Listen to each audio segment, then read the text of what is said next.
नमस्कार बच्चों। आज हम कक्षा 7 का चैप्टर 10 जीवों में श्वसन के बारे में पढ़ेंगे। हम श्वसन क्यों करते हैं? हमारे दिमाग में कई प्रश्न आते हैं कि दौड़ने के बाद हमारी सांस क्यों फूल जाती है। जब हम दौड़ के सीढ़ियाँ चढ़ते हैं तब हमें ज़ोर ज़ोर से हम सांस लेते हैं। ऐसे कई प्रश्न हमारे दिमाग में आते हैं। सबसे पहले हम कोशिका के बारे में बताएंगे। हम साथ साथ लेसन पढ़ते जाएंगे और इसके साथ साथ जो इम्पोर्टेंट पॉइंट है उसको टिक करते जाएंगे और इसी में से वेरी शॉर्ट आंसर क्वेश्चन भी पढ़ेंगे। सबसे पहला प्रश्न है कोशिका।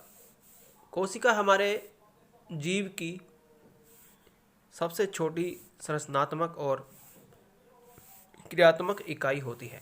हमारे शरीर की सबसे छोटी इकाई कोशिका है। जीव की प्रत्येक कोशिका पोषण, परिवहन, उत्सर्जन, जनन जैसे कुछ कार्यों को पूरा करने में कुछ ना कुछ भूमिका निभाती है। यहाँ से प्रश्न बढ़ेगा, कोशिका सबसे छोटी संरचनात्मक और क्रियात्मक इकाई होती है।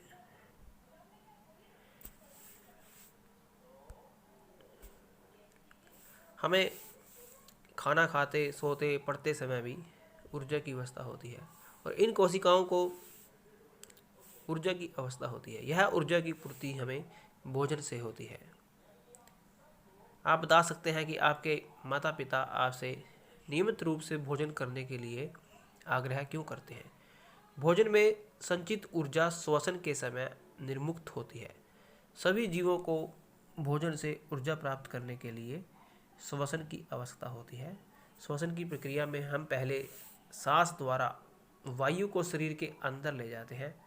आप जानते हैं कि वायु में ऑक्सीजन होती है, फिर हम सांस छोड़ते हुए वायु को शरीर से बाहर निकालते हैं। इस वायु में सांस द्वारा अंदर ली गई वायु की तुलना में कार्बन डाइऑक्साइड की मात्रा अधिक होती है। आप जानते हैं कि वायु में ऑक्सीजन होती है, फिर हम सांस छोड़ते हुए वायु को शरीर से बाहर निकालते हैं। इस वायु में सांस द्वारा अंदर ली गई वायु की तुलना में कार्बन डाइऑक्साइड की मात्रा अधिक होती है। यह कार्बन डाइऑक्साइड समृद्ध होती है।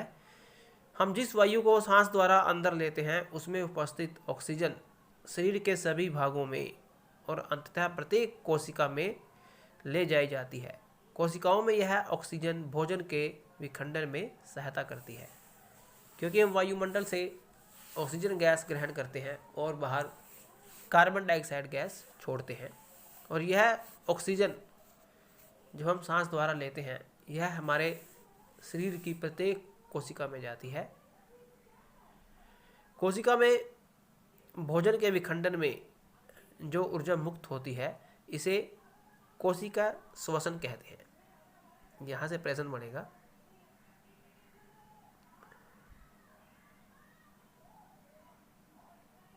कोशिकीय श्वसन। कोशिका में भोजन के विखंडन के प्रक्रम में ऊर्जा मुक्त होती है, इसे कोशिकीय श्वसन कहते हैं। ये अपने नोटबुक में नोट करना है। कोशिका के अंदर भोजन को ग्लूकोज भी कहते हैं। भोजन ग्लूकोज ऑक्सीजन का उपयोग करके कार्बन डाइऑक्साइड और जल में विखंडित हो जाता है। जब ग्लूकोज का विखंडन ऑक्सीजन के उपयोग द्वारा होता है तो यह वायवीय श्वसन कहलाता है। यहाँ से बच्चों प्रश्न बनेगा कि वायवीय श्वसन किसे कहते हैं? कि जब ग्लूकोज का विखंडन ऑक्सीजन के उपयोग द्वारा होता है। ऑक्सीजन की अनुपस्थिति में जब भोजन विखंडित हो सकता है तो यह प्रक्रिया अवायवीय श्वसन कहलाता है। दो प्रश्न है, वायवीय श्वसन ऑक्सीजन की उपस्थिति में होता है और अवायवीय श्वसन ऑक्सीजन की अनुपस्थिति में होता है। जो हम भोजन करते हैं यह भोजन ऑक्सीजन के द्वारा, जो हम ऑक्सीजन लेते हैं, ऑक्सीजन की प्रक्रिया में ऑक्सीजन की उपस्थिति में भोजन विखंडित होकर कार्बन डाइऑक्साइड बनता है, जल प्लस ऊर्जा। ये आपने समीकरण नोट करनी है।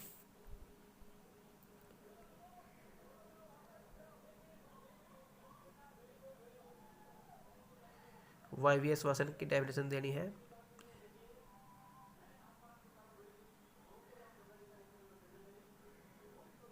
और यहीं से ऑक्सीजन की अनुपस्थिति में जो भोजन विखंडित होता है उसे बोलते हैं अवायवीय श्वसन।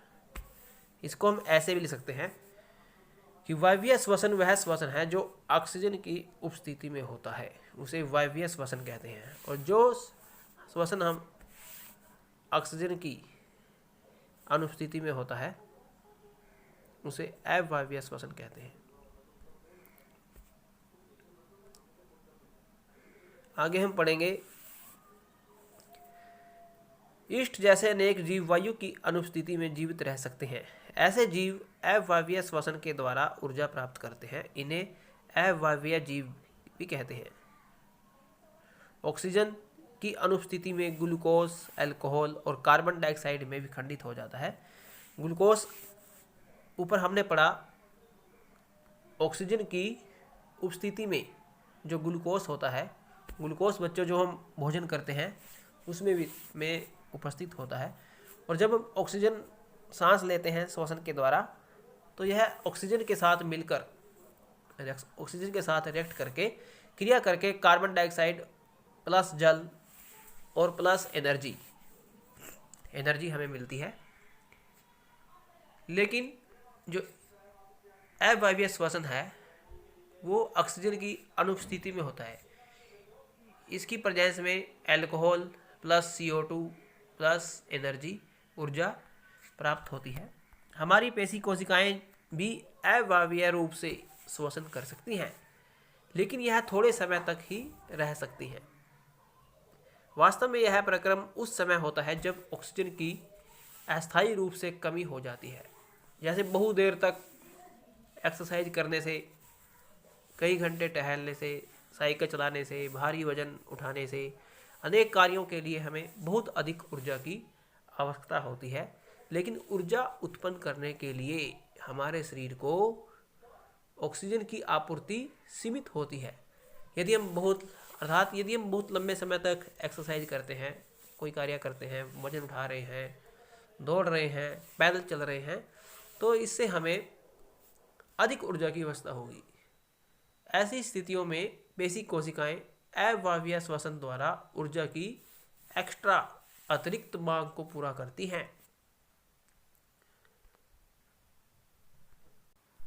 ऑक्सीजन की अनुपस्थिति में हमारी जो मांसपेशियां होती हैं वो ग्लूकोज प्लस ऑक्सीजन की अनुपस्थिति में लैक्टिक अम्ल बनता है। यहाँ से एक बहुत ही महत्वपूर्ण प्रश्न बनता है कि अत्यधिक व्यायाम करने के बाद आपकी पेशियों में ऐंठन क्यों हो जाती है। इसका मतलब है कि हम बहुत अधिक कार्य करने के बाद हमें थकान महसूस क्यों होती है। जब हमारी पेशियां अवायवीय रूप से श्वसन करती हैं तो इसमें ग्लूकोज के आंशिक विखंडन से लैक्टिक अम्ल बनता है और कार्बन डाइऑक्साइड बनते हैं। लैक्टिक अम्ल का संचयन पेशियों में ऐंठन उत्पन्न करता है। गर्म पानी से स्नान करने तथा शरीर की मालिश करवाने पर हमें ऐंठन से आराम मिलता है।